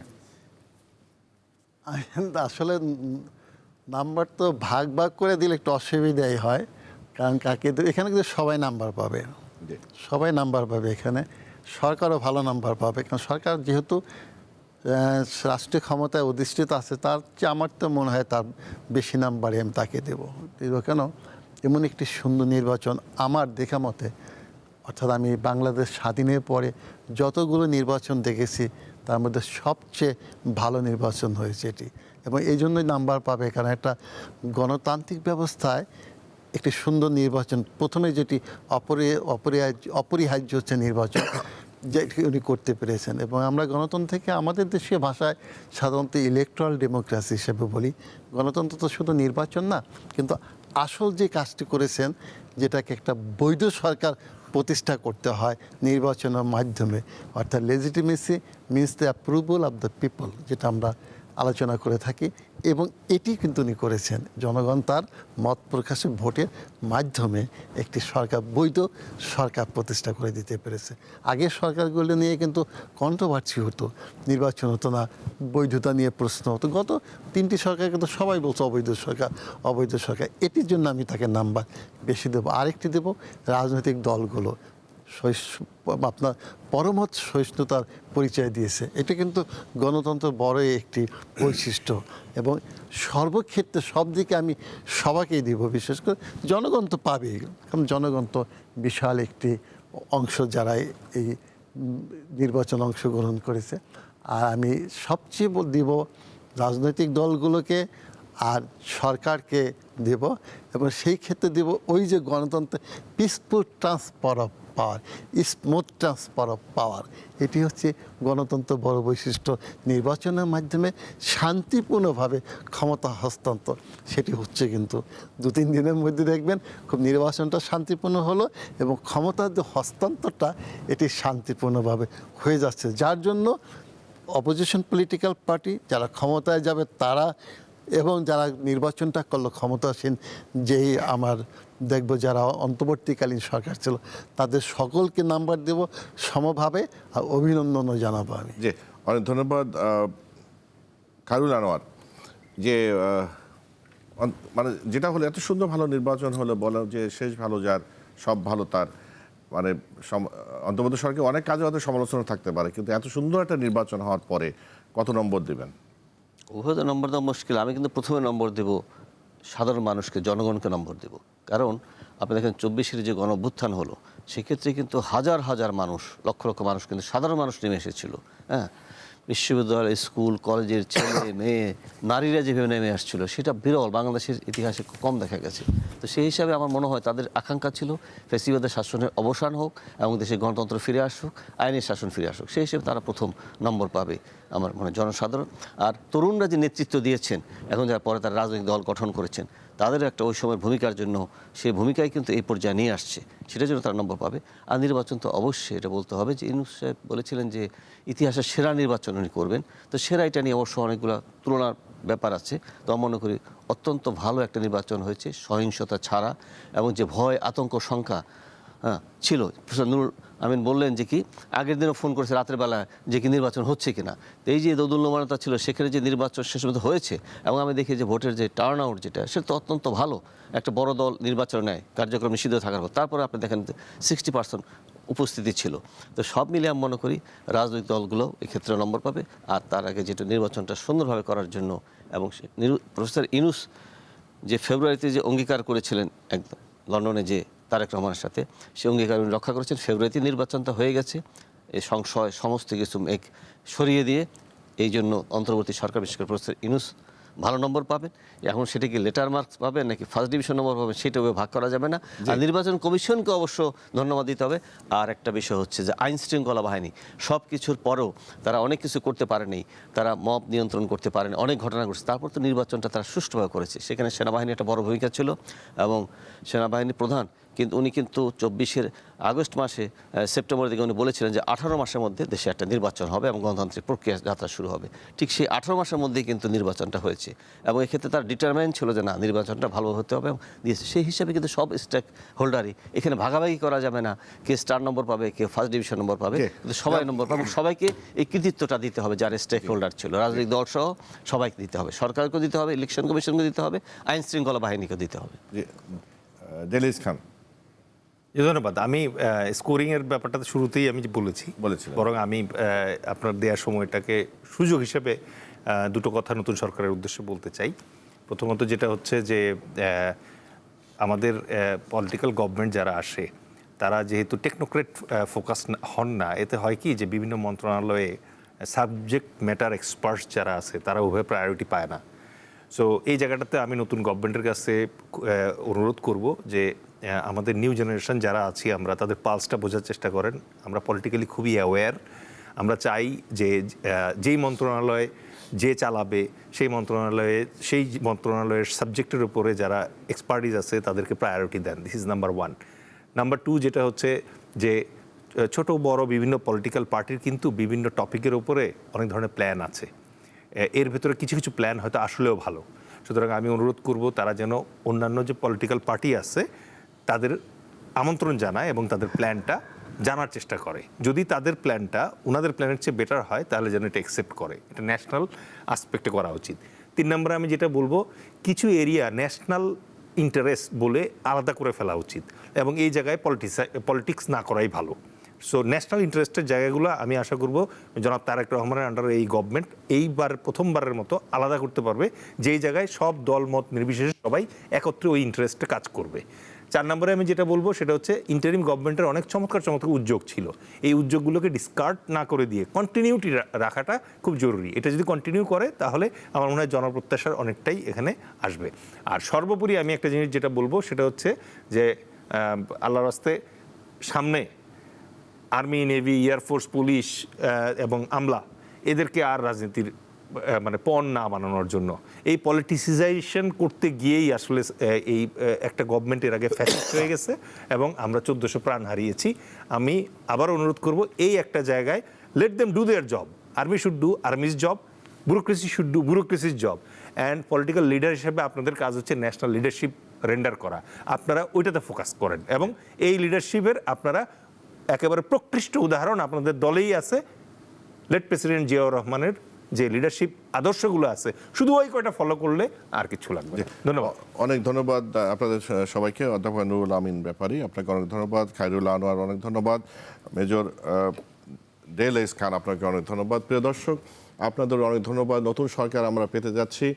ডেল-এস খান যেটা বলেছেন, সবাই বলেছেন বিভিন্ন রকম প্রত্যাশার কথা। সেই প্রত্যাশা বিএনপি নিজেরাও অনেক প্রত্যাশা জাগিয়েছে। তাদের 31 দফা বা তাদের যে ইস্তেহার সেখানে অনেক কথা বলেছে। আমাদের যে সনদ, জাতীয় সনদ, সেখানে প্রত্যাশার কথা বলা আছে। অপর রাজনৈতিক দলগুলো তাদের ইস্তেহার দিয়েছে। মানে সামগ্রিকভাবে যে জনপ্রত্যাশা সেটা করা কঠিন কাজ নিঃসন্দেহে, কিন্তু জনগণ যদি বোঝে যে এই সরকারের ইচ্ছের কোনো ঘাটতি নেই তাহলেই হবে। আমরা যদি ডেল-এস খান সর্বশেষ যেটা বলেছে আমার খুব ভালো লেগেছে, সেটা হচ্ছে আমাদের জাতীয় স্বার্থ কোনটা কোনটা সেটা যদি আইডেন্টিফাই করা যায় এবং সেটা চিহ্নিত করার পরে যে সেই জায়গাটা কোনো পলিটিক্স হবে না, তাহলেই মনে হয় আমাদের দেশ এগিয়ে যাবে। সবাই ভালো থাকবেন। দেখলেন বিআরবি কেবলস নিবেদিত জনপ্রত্যাশা, পাওয়ার্ড বাই বিআরবি হাসপাতাল। সবাই ভালো থাকবেন।